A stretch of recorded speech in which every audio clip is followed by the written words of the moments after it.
mual bisa aya anu nabrak karena takdir sanajan urang bertadbir usaha urang kukumaha ge mual bisa ngarobah karena takdir Allah subhanahu wa ta'ala.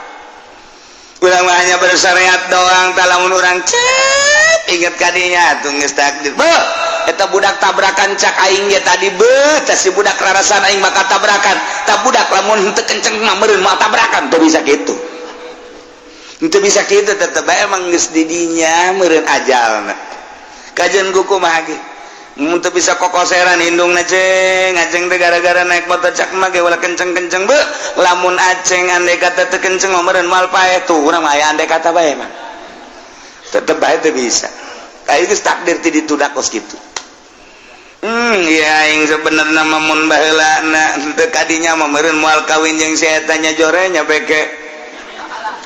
gara-gara aing ngaju cicing di dinya ka baheula teh deuk diajak ku babaturan aing ka daerah itu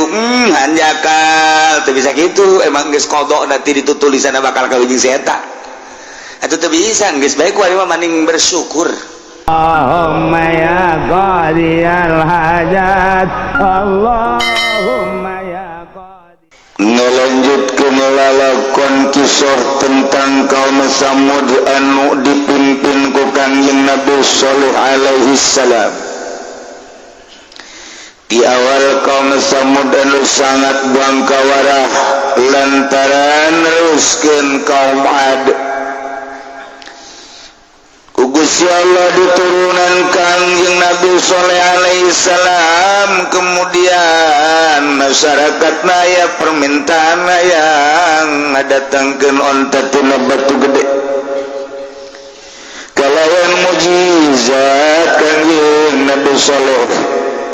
pamarti Gusti Allah eta onta kaluar tina batu tur langsung ngajurukeun anak nu anak teh kebal deui langsung gedena sarua jeung indung. Itu masyarakat awam nu barodo orang handap kalangan bawah mah langsung berduyun-duyun iman ka Kangjeng Nabi Shalih nuturkeun aturan-aturanana hiji onta teh antepkeun ulah diganggu gugat fazaru hatta qul fi adillahi wa la tamassuha bisuin. Masyarakat awam anu barodo kaum cacah mah dihandap teh arariman kapanasan kaum anu dileluhur pemimpin-pemimpin pemerintahan terutama di kalangan kerajaan ieu kunaon jelema ngagelok kasih soleh maka tuh nyanangayakeun gerakan-gerakan anti soleh di mana-mana pamflet dipetakeun ku ari loba aturan-aturan anti soleh. Tuh aya nanti pamarentah kacau balau negara. Ditendun eta pamflet teh dihandapeun tangkalambon, dihandapeun tatangkalan teh bu dipasang-pasangkeun sakumaha ku ari nu deuk pilkada. Dek jadi DPR baheula mah di tanggal kayu teh kuntianak ku ari mah gambar kiai tanggal kayu teh di tiang listrik gambar kiai geus puguh DPR nama jatah mah kuntianak lalakina ieu dibarengan dihijikeun jeung kiai ulah sok sedih jasana le gambar kiai kaujanan kaanginan make udeng-udeng deui kiaina ge jeung Habib sarua hanya untuk sebuah kepentingan. Masalah sih cenah jaing mah teman gambar ieu jaing mah henteu atuh teu naon atuh jaing mah maksudna ge lendek naon dengan duit kitu ulah loba omong cenah ge macem-macem bae masing-masing bae sih sok aja teger gitu tuh budak. Nah iya ganti soleh teh luar biasa terus bayakeun kumpulan sakumaha kamari di jalan iwati dibunuh ieu onta di samping ngarencanakeun pembunuhan onta pembunuhan soleh nage tetep kudu dibunuh bae. Masya Allah karim. Sedangkan cek Kangjeng Nabi Shalih kade ieu onta teh kudu dijaga diantep sadaekna nyana lantaran nyana mah boga aturan sorangan ketika nyana kacai jang poe nyana khusus jang nyana unggul isu giliran masyarakat yang masyarakatnya moal ngaganggu lantaran ieu mah onta mukjizat susuna bisa jadi obat kesuburan jeung sajabana. Luar biasa tuh masyarakat mah iman ka Kangjeng Nabi Saleh. Cek Kangjeng Nabi Saleh lamun diganggu awas supaya aku yakum mazabun alim bakal kedatangan siksa kate. Cek Kangjeng Nabi Saleh rencana punya rencana di kalangan bangsawan kalangan pamimpin di kerajaan maka mulailah neangan jelema nu terkuat anu siap ngabunuh kana eta onta. Ternyata nu dijadikan pelor teh dua wanita nu dipake kahayang ku dua lalaki lantaran gelisna setan dinganana. Maka cek dua wanita teh kakak lamun hayang kakaula bogo kakaula ingin menyunting kaula kula mau pamenta iwati hiji naon tuh bunuh onta soleh lantaran bogo atuh siap bae ulah ning kakarak ngabunuh eta leuwih eta kakak mah siap bae atuh kitu nu bogo mah lantaran mariana jelema kaya maka neangan jelema nu bakal bisa dibeli. Ternyata aya seorang manusia anak zina ngaranna Ki Kudar.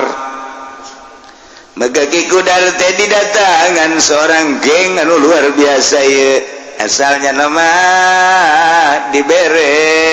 pameulina bae.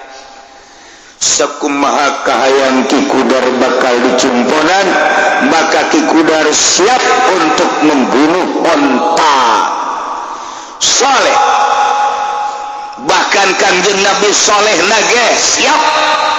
untuk dieksekusi. Pohar Ki Kudar. Maka kaum Samud anu sepakat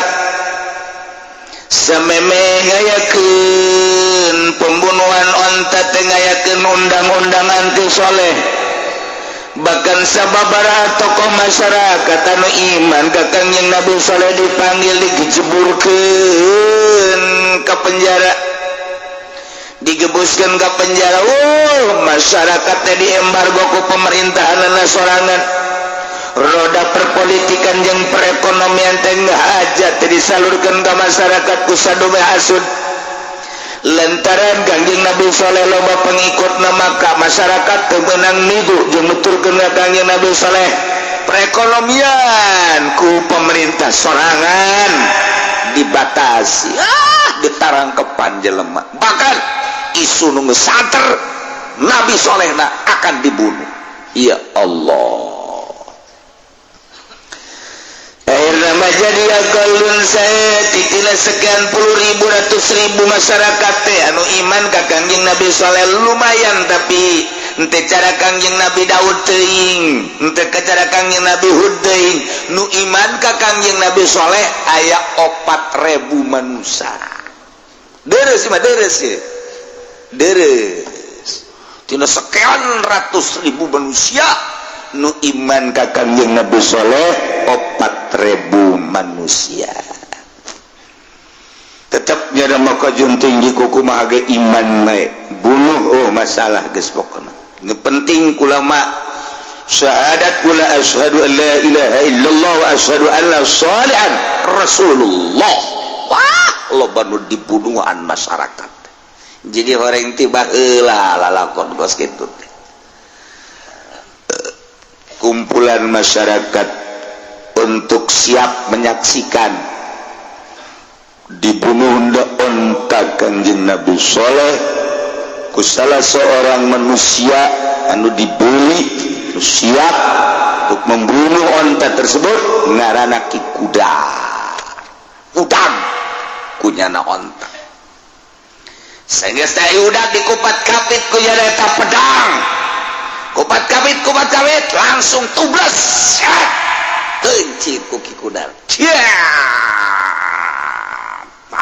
lah onta. Anaknya dikejar tetapi anaknya dikejar lompat sampai lumpat ke gunung gunung. Begitu lompat ka gunung, lompat ka batu nu pertama teh. Batu nu pertama muka nyana asup ka jero. Sanggeus asup ka jero nutup deh. Asup ka jero eta. Anak onta teh asup ka batu nu pertama ngaluarkeun onta. Ialah nu bakal keluar hewan ti batu eta di akhir zaman, anu bakal nulisan manusia kafir mukmin kafir mukmin kafir mukmin dabah teh. Geus moal bisa dihelak deui di akhir zaman. Mimiti lafaz Al-Qur'anul Karim bakal ditayakeun ku Gusti Allah. Urang muka Quran kaget, Quran ka mana hurufna? Dibukaan kurang teu aya, neangan deui ka lamari. Buka deui teu aya. Kaget, nanyakeun ka tatanggana nyokot Quran teu aya, rome bakal eueuh ieu huruf Al-Qur'anul Karim. Tinggal aya jelema nu hafizul Quran. Eta jelema nu hafizul Quran teh dititah maca Quran urang ngadengkeun nyana nu teu talar ngadengkeun nyana. Cuman umurna sakedeung. Teu kebal mararaot anu talal Quran. Tinggal paling nu talar kulhu kayak gitu teh. Nu talar bangsa kula bil falak binas. Anu bangsa lam yakunil teu katalar teh hese pabeulit. Iqra lam yakunil hese. Eta mah pabeulit biasa. Sanajan ini tuh watini ge pambelit watini wa zaituni wa turi sinina wa hadal bananil amin aku khalaqna insana fi ahsani taqwim summa radana wasbana samil alladziina amanu sholati wa tawassaw bil haqqi wa tawassaw bis sabr. Nah cak teh budak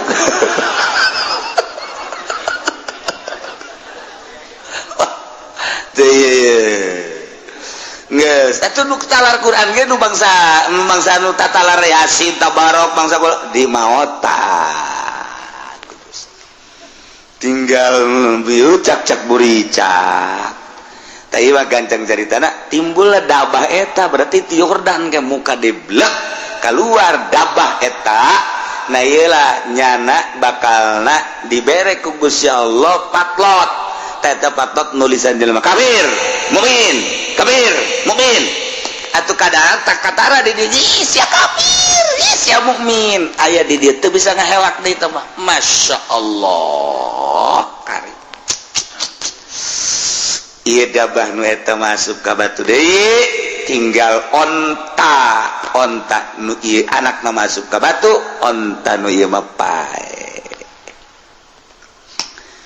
faqulna qatawatau an amri rabbihim wa qalu ya salihu tina bima ta'iduna in kunta minal mursalin ayana kaum samud temarencit onta atas nama kaum Samud padahal nu mencipta maki kudar dengan perintahan kaum Samud rame-rame terutama para malawi yakni tokoh-tokoh pemerintahan pembesar-pembesar di negara eta harita dipaehan laku ki kudar wa taulalacut kaum Samud anam rabbihim tunda perintahan pangeran untuk kudu-kuduna dirawat dimulai diamankan endahan dibuang kawarahna kaum Samud luar biasa terpercaya karena karasulan jeung kanabian kanjeng Nabi Saleh alaihi salam bahkan wa qalu ngaromongna Saleh itina bima ta'iduna in kunta minal mursalin datangkeun coba ka kami kabehan ye jaotak geus dibunuh nu cak sia cenah mun dibunuh bakal datang siksa itina datangkeun coba siksa bima ta'iduna janji anjeun teh ayo in kunta minal mursalin mun maneh memang benar-benar mursalin datangkeun siksana ayo ambo ya Allah ya Rabb cekang yang Nabi Isa cekang yang Nabi Saleh tamat tahu sok sesenangan mana dalam rangka tilu poe deui bakal datang siksa Saleh lalu bawa omong kuari bae kuari jatah tilu poe segala naon lah pangeran bodoh amat ambo cek Kangjeng Nabi soleh tetep bae pan kaula utusan Gusti Allah maksudna diantarekeun datang ka 3 poe lamun teu aya perubahan 3 poe kakarak datang siksa deuk dikumahakeun cek kaula deuk dikumahakeun kieu cek Kangjeng Nabi soleh dina 3 poe tengke urang deuleu perkembanganna isukan isfarat wujuhum bakal kararoneng wajah delebay isukan berubah wajah bakal koneng dina poean kadua ihmarat bakal beureum poean katilu apil yaumil salis iswadat hideung tah geus poean katilu hideung poean kaopat kakarak turun siksa delekeun ayo cenah ulah ngomong meleh ngadenge sia siksa coba isukan koneng teu beungeut kami Jinlah sajeroning nang tangan ka Kangjeng Nabi soleh naku Gusti Allah tita kaluar ti nagara Yordan wahai soleh mane berangkat jeung pengikut mane aya sabaraha bae diperkirakeun aya 4.000 manusia loba harita sok berangkat keluar ti dieu dik disiksa cek Gusti Allah ku aing bakawarah ieu manusia kamana abdi kudu berangkat Gusti Palestina jadi eureun di Palestina cicik lamun geus datang ka Ramlah Palestina mane berangkat ka Suriah ka ditu amankeun lantaran anu bakal digoncang teh nu bakal disiksa lain eta bae sababaraha daerah berangkat gerak ka Palestina di Palestina sapoe 2 poe berangkat ke Suriah Kangjeng Nabi soleh langsung pidato para umat kaula nu aya di negara Yordan nu jelas di Petra di dieu jeung di ditu di Madain Arab kaula hanya memberikan informasi bahwa siksa 3 poe kaharep bakal datang maka kaula dek ngajak kanu iman ka kaula instruksi ti Gusti Allah urang teh kudu berangkat ka Palestina siap-siap kuari kere wah jelema nu iman bebeh nuturkeun Kangjeng Nabi soleh Yordan Palestina deket jasa urang lamun ningali ieu Yordan ieu Mesir ieu Palestina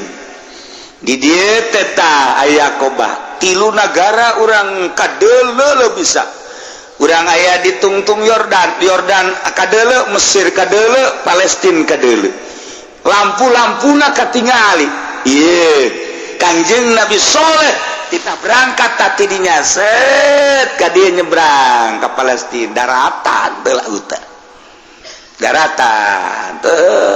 berangkat kabeh masyarakat Yordan le di kamarana le ngungsi emang aya naon bakal disiksa iraha 4 poe kaharep isuk bakal koneng banget isuk kadua beureum katilu hideung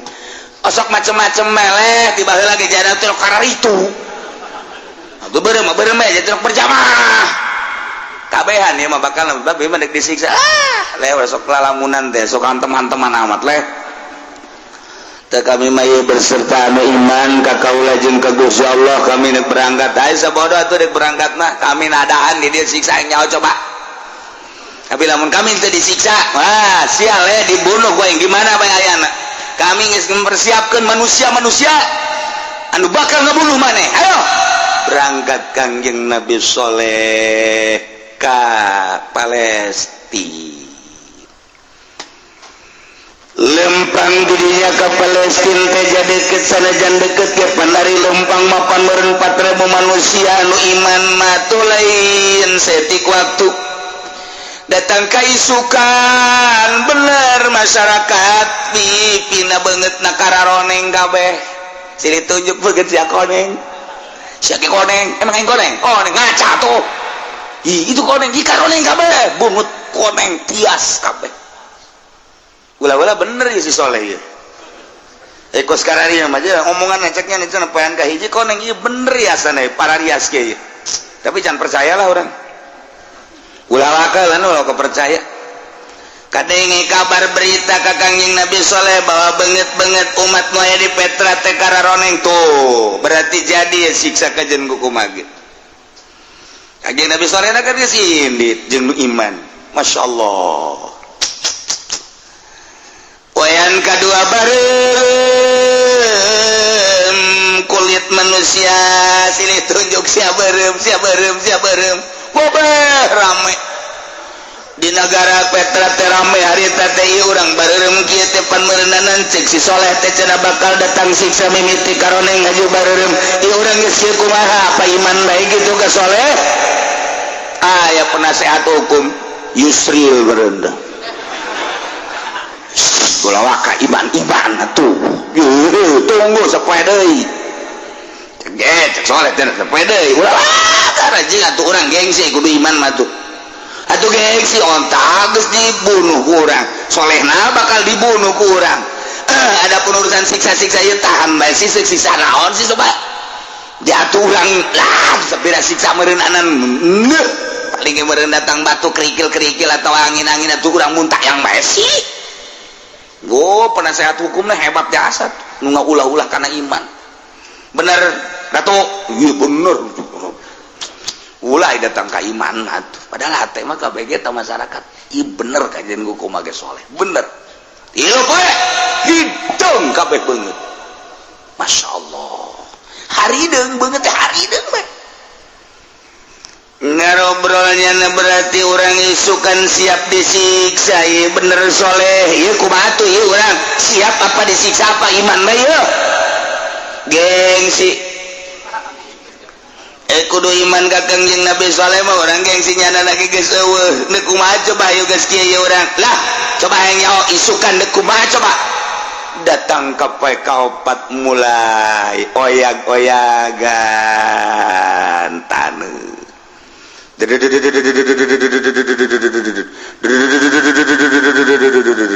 hoi aya lininya bener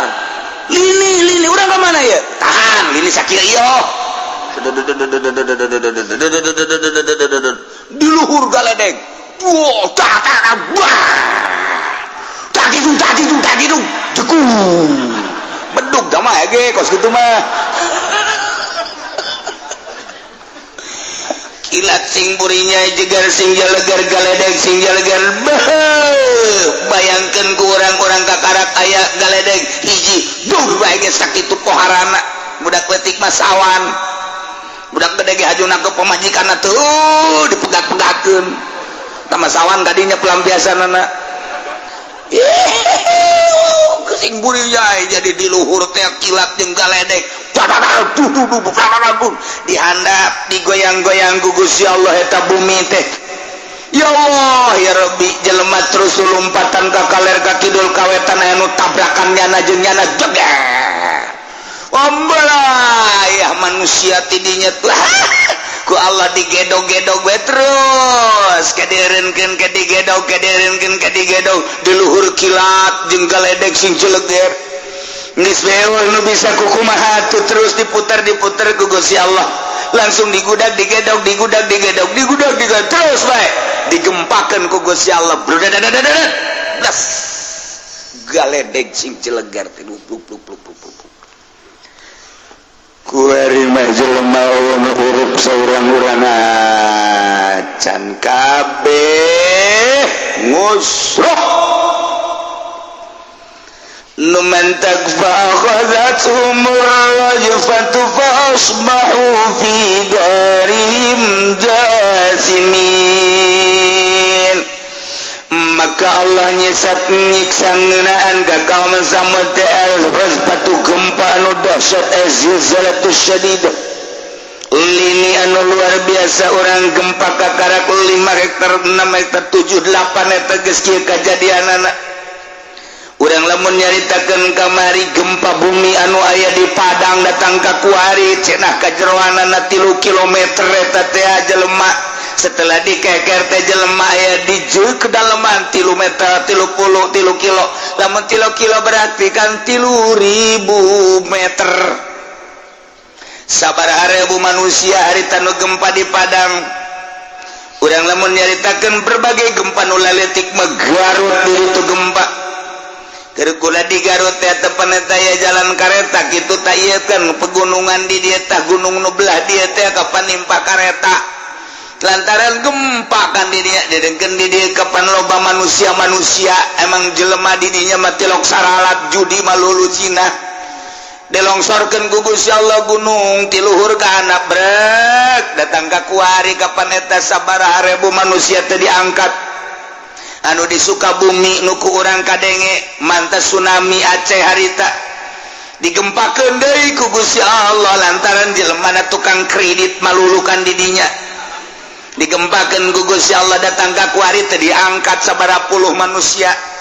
Tasikmalaya urang lamun nyaritakeun anu laletik mah anu gedene Padang sabaraha ribu manusia ieu gunung didinya dikadinyakeun ku Gusti Allah sedengkeun ieu kapan masyarakat didinya ribuan imah gunung nu ieu ka dieu gunung nu ieu ka dieu tadina kapan digoyang-goyang heula dadadadadadadad urang nu mengaritakeun tentang di Padang sarua digoyang-goyang heula goyang Karawang mantep goyang gunung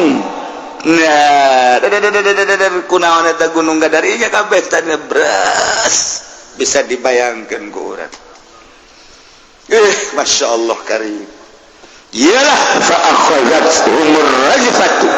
diabadikan di Al-Qur'anul Karim kejadian tentang kaum Kangjeng Nabi Saleh yakni kaum Samud urang bisa maca batin urang bisa nerawong komo lamun urang geus ka Yordan urang geus ningali ka Petra oh ialah ditinggal kaum Kangjeng Nabi Samud mun urang ka Saudi Arabia kemudian berangkat menuju Syria belah ka kiri non gitu ka utara didinya ka Padang Madain nah didinya ge sarua kayak gunung-gunung anu dipatri dipahat dijadikeun bangunan-bangunan masih diabadikeun datang ka kuari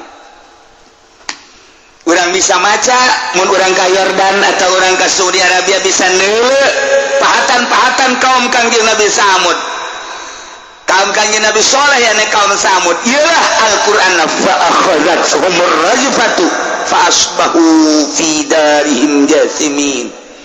dihandap digoyang dilinikeun digempakeun anu luar biasa di luhur wasaya petak gledek midas sama di luhur ti handap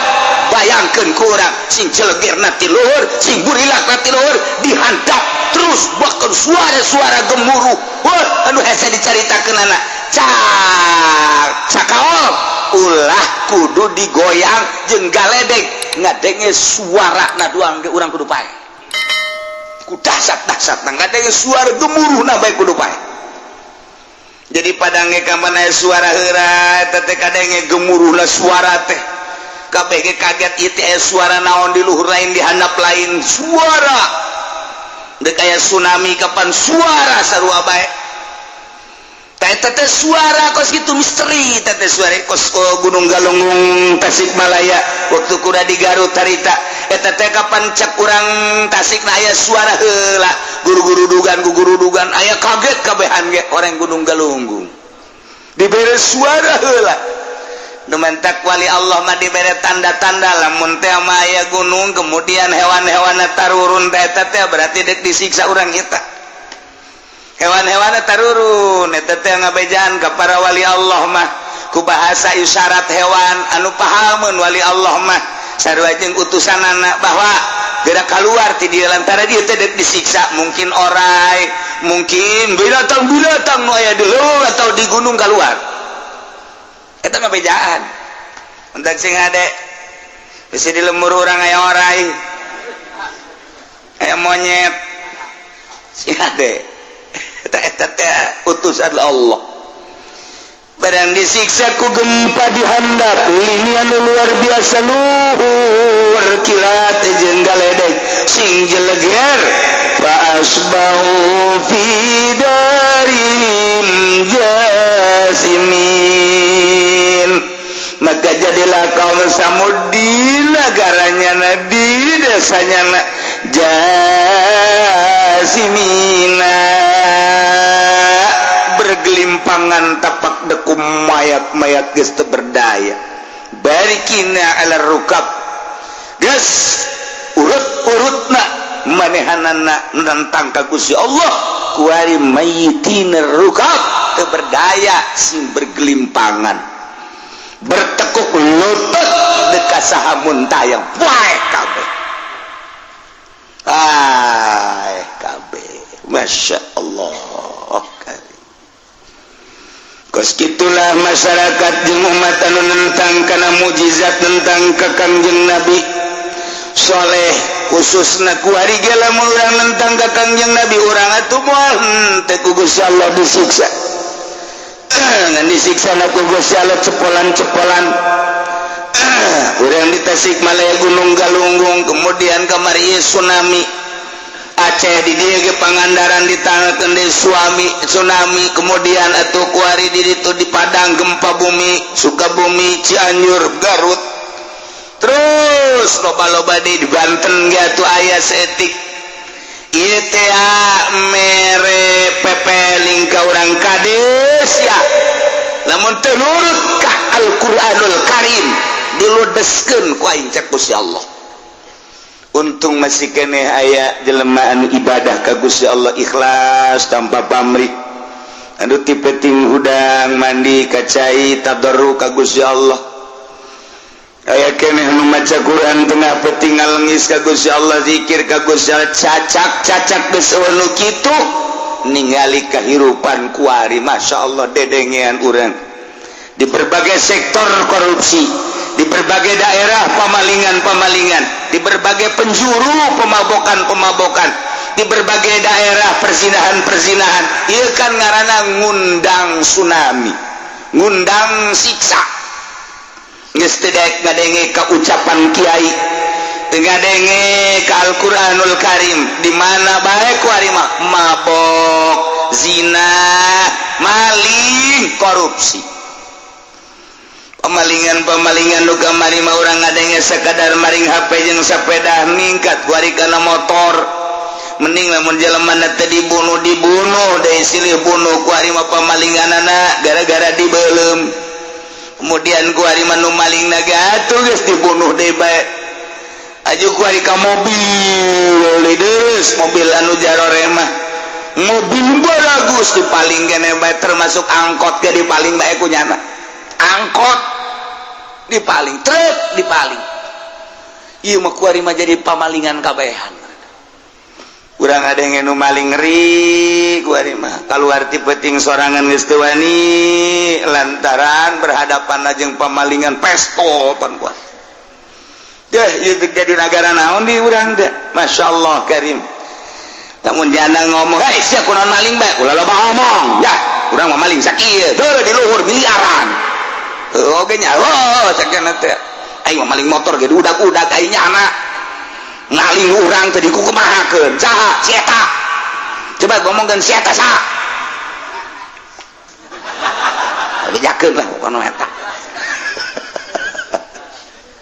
atuh jeung berekan pamalingan gawe ya Allah ya Rabbi ya fasbahu fi darihim jasimi kuari manggeus ambalayah bangke-bangke berserakan puluhan ribu ratusan ribu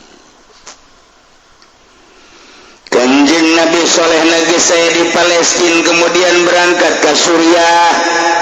idina ku Gusti Allah kita berangkat dari ka Yordan kita ningali kayaan umatna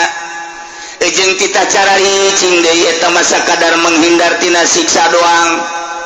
maka Kanjeng Nabi soleh teh ceramah deui wahai dulur kabehan bahwa urang teh instruksi ti Gusti Allah kita balik deui ka ditu ka Yordan kita cicing di Yordan bae tetep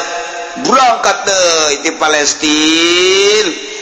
gitu nanti Suriah ke Palestina datang deui ka Yordan deket sih kan deket-deket gitu antar negara kuari baheula ngahiji kan baheula makan Yordan Mesir ngahiji ngan sakadar aya Palestina doang Palestina Mesir tah eta aya ada Israel Mesir eta mah negara kuno tembel anu kuari mata bangsa Dubai Abu Dhabi kemudian Yordan eta mah negaranya sagara Kuwait eta mah anyar pemisahan nah orang ieu mah jadi ke negara anyar baheula mah hiji bae tot Mesir belah itu Israel Suriah Sam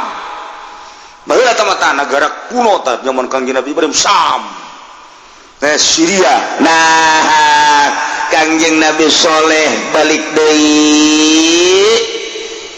umat diajak kabeh sebanyak 4.000 cek Kangjeng Nabi Soleh urang deuleu coba ieu tatangga urang kawau urang leluhur urang nu kamarinang tangan kana siksa Gusti Allah urang titah balik deui ka ditu supaya berangkat deui. Begitu berangkat datang ke Yordan, Masya Allah karim jelema geus bararau nu ngaringkuk bae ki aya nu kitu geus potongan manusia paehna ye macem-macem nu mendak fa asbahu fi darihim jasimin. Aya nu ngagoler, aya nu nangkarak, aya nu nangkup, aya anu diuk, aya nu woker ki macem-macem nu ngarengkol. Iyalah jelema anu disiksa ku Gusti Allah. Datang Kangjeng Nabi saleh kadinya fatawalla anhum. Ngabalir Kangjeng Nabi saleh ti kaum ngagola cek Kangjeng Nabi saleh padahal mah geus maot. Tapi Kangjeng Nabi Soleh titah ngomong ku Gusti Allah, ya kaum, wahai kaum kaula, laqad ablagtukum risalat Rabbi. Jelas kata yakin kaula geus sampaikan ka anjeun kana risalah pangeran kaula, amanat pangeran kaula. Wala sahtu lakum kaula geus ngasehatan kamaraneh kabeh kade kudu percaya ka kaula bahwa kuat teh utusan Allah ieu onta sebagai mukjizat lain sakali kudu terus bae ngasehatan terjadilah kos kieu walakin la tuhibbuna nasihin tetapi anjeun teh teu hayang tresep kana nasihat akibatnya disiksa model karani. Gitulah Kangjeng Nabi Soleh nyarita diabadikeun dina Al-Quran sehingga orang bisa nyaho. Ieu teh kapan keur ngabeberah Kangjeng Nabi urang Kangjeng Nabi Muhammad sallallahu alaihi wasallam ketika Kangjeng Nabi dicaci maki diciduhan Kangjeng Nabi bahkan direncanakeun deuk dibunuh. Nalangsa secara manusiawi Kangjeng Nabi teh begitu Kangjeng Nabi nalangsa dibere dongeng ku Gusti Allah caritaan Kangjeng Nabi Soleh barang adenge caritaan Kangjeng Nabi Soleh Kangjeng Nabi urang ngaragap dada orang can sakumaha urang mah tuh geuning Kangjeng Nabi Soleh mah pohara jasa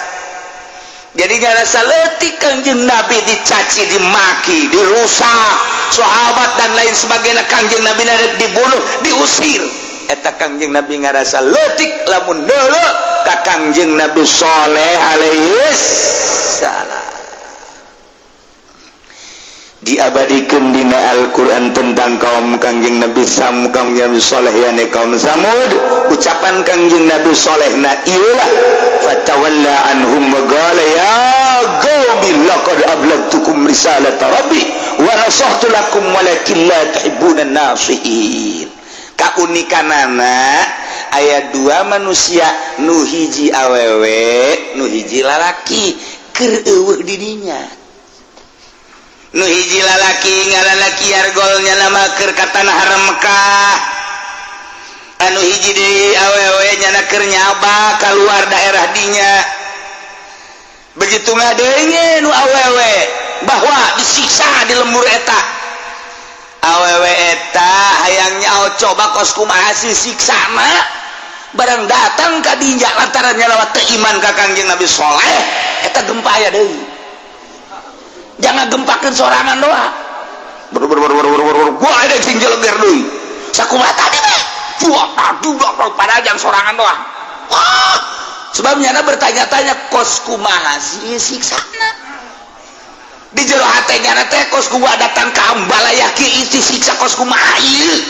Gara-gara teu iman ka Kangjeng Nabi Soleh jaing teu iman kos kumaha dibuktikan ku Gusti Allah suara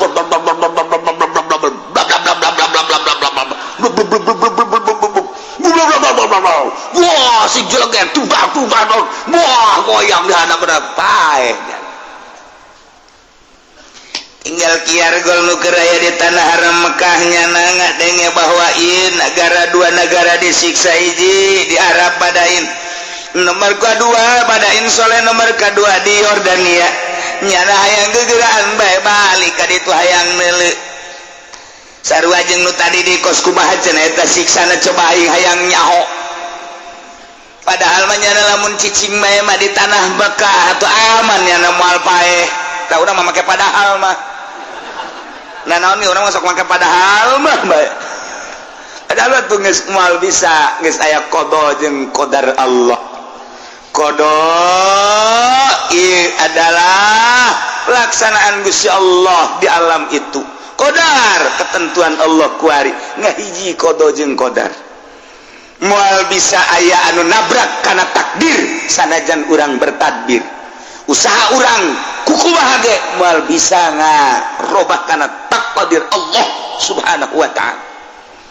urang hanya bersyariat doang talamun urang cep inget kadinya tuh geus takdir beuh eta budak tabrakan cak aing ge tadi beuh tah si budak rarasan aing bakal tabrakan tah budak lamun henteu kenceng mah meureun moal tabrakan teu bisa kitu henteu bisa kitu tetep bae emang geus di dinya meureun ajalna kajian kuku mah ge mun teu bisa kokoseran hindungna ceng aceng teh gara-gara naik motor cak mah ge ulah kenceng-kenceng beuh lamun aceng andai kata teu kenceng mah meureun moal paeh tuh urang mah aya andai kata bae mah tetep bae teu bisa kayak geus takdir ti ditu da kos kitu ya aing sebenarnya mun baheulana teu kadinya mah meureun moal kawin jeung si eta nya jorenya peke gara-gara aing ngaji cicing di dinya ka baheula teh deuk diajak ku babaturan aing ka daerah itu hanjakal teu bisa kitu emang geus qadana ti ditu tulisanna bakal kawin jeung si eta atuh teu bisa geus bae ku ari mah maning bersyukur bae geus jore urang usapan jorena batu cincin ge jore jadi herang batu cincin menang meuli di dinya dipuri jaza waduh hideung digosokan coklat setik digosokan bogal peuting atuh herang atuh pamajikan urang ge kurang dilelapan urang dibagus-bagus atuh herang majikan urang ieu mah tun mantak henteu kadeuleu bagus teh mah kos batu cincin diantep jeung garogek pandian ke orang pemajikan ka desa ku aing dipandian gari-gari beunang ge ku aing dek diusapan ieu aing meuli panggosokna tuh gosokan 5.000 aing meuli ya pandian kurang diuyab geus bukna ulah hese-hese geus pokona make eta teh naon garang-garana baheula mah pare teh sapu pare dibeulum wah ieu kan masuk kumaha ieu membukun ti anak cak urang teh ieu beres di sabunan mah diais urang memajikan urang aju urang eta kuari digosok sat-sat pan pak ieu aberang atuh lain herang ledeh ieu mah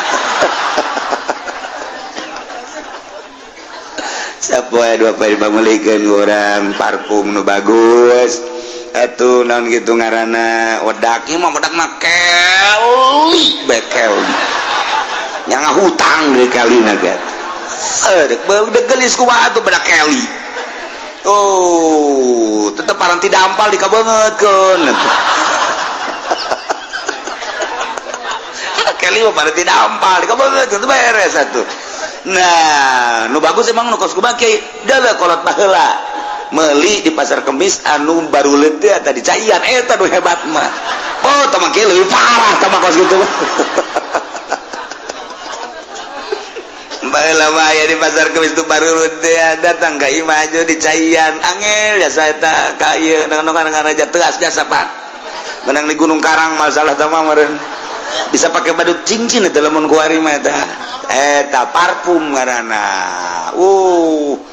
terus dipakai sawak-awak mandi aju digosokan daki benang kabeh eta baheula mah aya kos kitu eta nah jadi sengit awakna beulikeun ku urang baju nu bagus anu rapi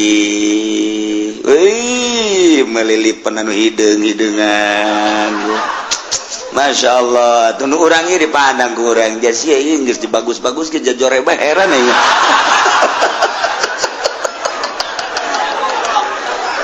teu daek robas ya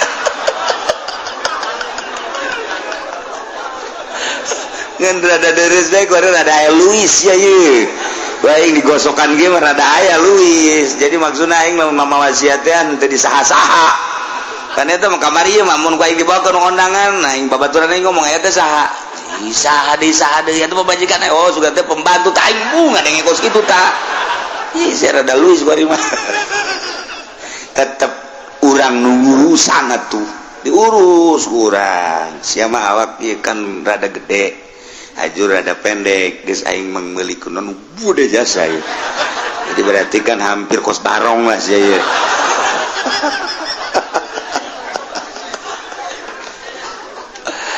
Masya Allah Karim nailah diabadikan dina Al-Quran tentang kaum Samud anu dipimpin ku kanjeng Nabi Saleh alaihi nusa urang deui nu aya di tanah haram kiargol ngaranna lantaran ngadenge bahwa nagarana disiksa nyana datang bener kabeh pemajikan anak tetangga wow geus darku nyana ngacerit anu luar biasa bertanya-tanya saruanya naga ieu si kumaha siksaanana datang ka pararae kabeh datang ke bangunan-bangunan ngan sakadar bangunan gunung bae anu henteu dirobah jang diabadikeun ku Gusti Allah adapun nu lain-lain mah nu di dataran rata anu di macam-macam beak bae geus kabeh teh ku gempa nyana bertanya-tanya dahsyat amat kos kumaha siksana sieun mulai wor wah naon ieu cek nyana ieu mulai goyang-goyang ih kayak puji si goyang kieu naon ieu meureun siksana ieu kos kieu meureun kos hijat teh sabaraha di luhur mulai kilat mulai wah gua ledek sing cilegan jang maehan sorangan doang lantaran bertanya-tanya kos kumaha siksana sih maka Gusti Allah dibuktikan disiksa deui model kos kitu Mendekan yang Nabi waktu berangkat yang para sahabat di Wadil Qura terus melalui Madain Soleh Kanjeng Nabi memehna dongeng tak ieu teh kaum-kaum Kanjeng Nabi Soleh nu baheula disiksa ieu teh Saudi Arabia ieu Madinah terus ke belah ditu ka Kaler ti Kaler tidinya teh aya Wadil Qura ti Wadil Qura nanti kita belok ka kiri tidinya aya pegunungan ngaranna eta pegunungan teh pegunungan Madain Soleh Kanjeng Nabi nyaritakeun ieu ti Wadil Qura datang ka ditu si hade urang ulah aya anu lalagaan hiji nomor kedua ulah aya nu aplen-aplen kudu dicepetkeun sebab ieu daerah siksa baheulana mulai cek Kanjeng Nabi berangkat dicepetkeun kuda ge dicepetkeun teu meunang aya nu aplen dina sebab ieu daerah siksa Allah baheula ulah sok nanyakeun kos kumaha siksa cek Kanjeng Nabi lamun nanyakeun siksa kos kumaha awas wow datang ka nyebrang ka arah Kanjeng Nabi stop anda pentangkal kormat etalah gunung-gunung nu tadi kurang kaliwatan di belah dia ti Wadil Qura tadi etalah kaum Kanjeng Nabi Saleh kaum Samud nu disiksa sahabat ngap-ngapan aduh cek cenah hadena cenah urang ieu henteu aplen di mun didinya aplen bakal disiksa deui bae mentek ulah urang ka gunung galunggung kos kumaha siksana Gus sia kena siksa ka jeung kumaha di dieu ulah urang ka ditu lelembangan ka mana misalna ka Aceh rek tsunami di ditu ulah ngayalkeun kumaha si tsunami datang sia kena tsunami sorangan sia ka jeung kumaha gampang bae Allah mandek nyen tsunami sanunya susu awawe digudekeun aju keluar cai mah wah disemprotkeun taek na tsunami nya nanti Allah bapak kawasa nyen tsunami tina susu ya Allah ya Rabbi selesai Gusti Allah ngabebrah Kanjeng Nabi melalui dongeng kaum Samud dipimpin ku Kanjeng Nabi Saleh alaihi salam bakal dilanjut ke masih keneh dongeng Kanjeng Nabi Lut alaihi salam di Yordania di dia Palestina tah di dia di tengah-tengah antara Yordan jeung Palestina ialah kaum Kanjeng Nabi Lut jadi masih kene Yordan kene ngejauh hari nu tadi mah Petra kebelah di Tuwetan hari ieu mah di dieu nah urang bakal nganyahokeun tentang sifat-sifat jeung tingkah kaum Kangjeng Nabi Lut alaihi salam jeung bakal dikumahakeun ke kaum Kangjeng Nabi Lut urang lanjutkeun minggu hareup wallahu a'lam. Bismillahirrahmanirrahim. Qala Ahmadu ngucap sebagai Ahmad bin Hanbal ghairuhu lan lian Ahmad minal a'immati saking pirang-pirang imam walam yathbut li basyari hadza lan ora tetep kadhe ki basyar hadza ikila basyar sohbatu para rewangan na Rasulullah semertane Kangjeng Rasulullah sallallahu alaihi wasallam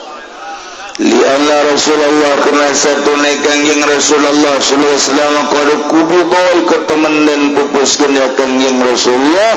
wa basyarun sahurun ala utai ki basyar iku kan cilik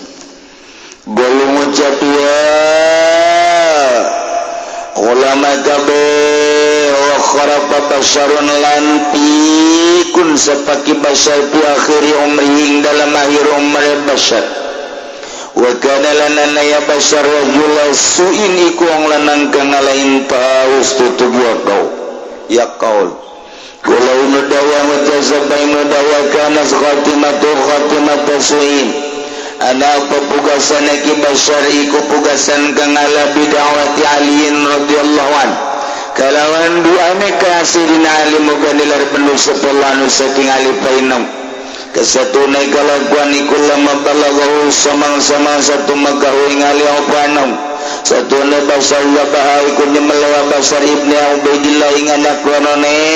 ki Ubaidillah bin Abbas bola maka ngucap ya ali Allahumma atil umrahu wa adhib aqlan ya Allah muga ngadawakeun Tuhan ing umur ya basyar lan muga ngilangkeun Tuhan ing akal basyar istajaballahu ta'ala maka membadanan sebelah ta'ala doa alihin ing doa sidina ali fihi ing dalam basyar wa kanat lahu akbaru sunlana iku tetep gaduh basyar pepirang caritaan kang ala pijani bi alim dalam rasulullah wa sahabilan pirang sahabat Ali radhiyallahu anhu muga nilar penuh sapa saking gabe qala ibnu dawya wa jazaba ibnu dawya wa lamma zabaha samang-samang sanyemeli ya basyar saghira ingkang cilik roro pakidat summa maka sinpen kesemaka kailang napombo karena saghira Allahumma ingakale ya kana taqibu kang ya iku kandak ya bil masum dalam masumatan syadul asyar lan nalagu ya ing pirang syiran ala kita hiyukan hudang-hudang ya asyar al azan ing pirang-pirang ka prihatin wa tabkilan nangis wa nawatubkil uyun lan nganangiskeun asyar ing pirang-pirang netra hatayan dari benas malam-malam nangis apa anasu manusia ceritakeun seorang manusia nu biadab ki Basyar Ahmad bin Hanbal salah satu mazahib minal a'immah yang liana bahkan nuritakeun walam yasbut cenah li Basyari hadza sohbatun ma Rasulillah ki Basyar anu ngabunuh dua anak Sidina Abbas eta mah teu pernah babarengan jeung Kangjeng Rasulullah sallallahu alaihi wasallam lantaran Kangjeng Rasul pupus wa Basyarun sugir nya nama leutik bari gaya ditunya di Suriah Bashar Asad diberi nurutan ieu nya nama negara dan negara atuh penuh ku naon gitu ngaranna cerita sebab negara kuno Syria, Mesir, Israel eta mah negara kuno Mekah, Madinah, Turki, India eta ngaranna negara kuno urang mah negara urang anyar termasuk Amerika anyar ieu negara baheula boga sejarah di negara teh pohara jadi teu pernah cenah ngabatur ngabarengkan Kangjeng Nabi jadi lain sahabat nama golu cek ulama basar di akhir umurna pikun jeung nya nama jelema anu suul khotimah rajul su'i cek Ibnu Dahyah tungtungna ki Bashar Asad khatimata su'i dengan doa Sidina Ali radhiyallahu anhu. Begitu Sidina Ali nguping bahwa Bashar teh mencit dua anak Ubaidillah bin Abbas. Abbas paman Kangjeng boga anak Ubaidillah, boga anak dua laletik berarti incu Sidina Abbas. Incu Sidina Abbas sarua jeung incu Kangjeng kan berarti digigir. Nah, begitu Sidina Ali nguping bahwa Bashar mencit dua anak Ubaidillah bin Abbas, langsung Sidina Ali ngadoa, Allahumma atil umrahu wa azhib aqlam. Ya Allah, muga manjangkeun umur kaki Bashar, dina sajroning panjang umur supaya dileulitkeun akalna. Masya Allah, doa Sayyidina Ali, fastajaballahu ta'ala du'aan alafi, doa aliin fi, ijabah ku Gusti Allah. Umurna panjang. Nomor kedua, edan leungit akal, tokoh masyarakat anu luar biasa. Doa Sayyidina Ali manjur edan kan. Ya Allah, kana tahu akhbar sufi jadi Ali wasab. Loba cerita-cerita goreng timbul ti arah sidari jeung para sahabat-sahabat. Pokokna mah geus walah wah bae geus jadi sampah negara, sampah masyarakat. Urang lamun nyaritakeun sampah urang sok ngadenge bae gedeng deui kita sia eta pejabat jadi sampah masyarakat. Berarti lamun jadi sampah masyarakat mah nya teh mun di pabrik teh mah naon garang-garangna? Limbah. Berarti engke pejabat-pejabat mun eureun jabatanna limbah. Baru masyarakat ngomong gitu, polisi mal kebal ge sampah masyarakat. Calon limbah. Lamun teu bener, anu bener waktu biasa polisi, nu bener rapi, abri nu bener atuh rapi. Mantan pejabat anu bener-bener ngelola na jeung atuh bener-bener niatana ade. Iya tuh bagus. Ngan di masyarakat osok aya bebas saking beureun kan teu bagus. Deweukeun mal kebal ge jadi sampah masyarakat. Asana kurang pati telep mun ngadenge masyarakat limbah masyarakat. Sebeuh urang ngadengenakeun kitu. Sebab urang usum limbah. Cek Ibnu Dahyah barang eta Gidahyah mencit dua anak Ubaidillah tidinya indungna langsung sok bakidat ummuhuma aklahuma sok kana takifu fil musimnya nasok nangtung di musim haji suku sokna eta sok jadi mencerak orang masuk eta artina make tumun budak mah kaget teh ngaran sawan sebenarnya mun budak sawan mun kolot sok eta lamun belah ditueun sok ngaranna edan itu sotrais tah geus sarua ieu sok kana ieu. Jadi unggal musim haji indungna nyana ngalaguna anu mantak ngahudangkeun kana kaprihatinan anu bakal nimbulkeun ceuri kana mata sehingga manusia nu ngadenge ngalengis. Mana nyanyianana ke minggu hari. Wallahu a'lam bissawab.